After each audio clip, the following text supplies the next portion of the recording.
आज एक इंटरेस्टिंग वाक्य माझ्या कानी आलं.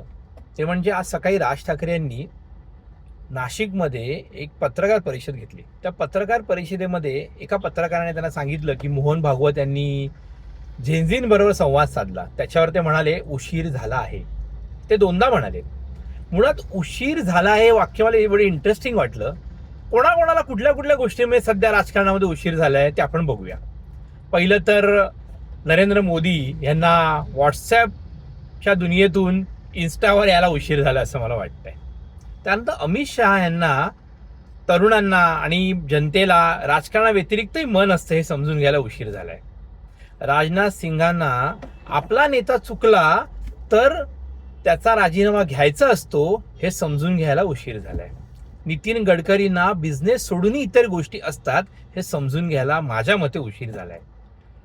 त्याच्याबरोबर काँग्रेसला कॉक्रोच जनता पार्टी ही आपल्यासाठी किती उपयोगी आहे हे समजून घ्यायला उशीर झाला.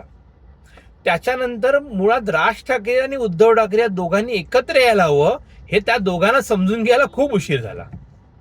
त्यानंतर जनतेला फक्त ब्रेकिंग न्यूज ह्याच्यावर विश्वास न ठेवता आरोग्य, त्याच्यानंतर एज्युकेशन, त्याच्यानंतर उद्योगधंदे, आर्थिक स्थिती हे देखील गोष्टी असतात हे समजून घ्यायला खूप उशीर झालाय.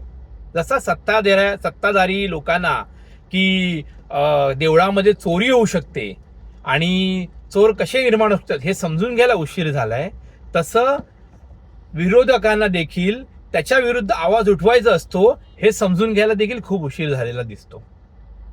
मला वाटतं अनेक गोष्टींमध्ये आपल्याला उशीर झालाय. माझ्या मते चांगले निर्णय घ्यायला जेव्हा माणसाला उशीर होतो तेव्हा त्याची जागा चुकीचे निर्णय घेते. त्यामुळे मला असं वाटतं की उशीर व्हायच्या आधी जागे व्हा तरच फायदा आहे.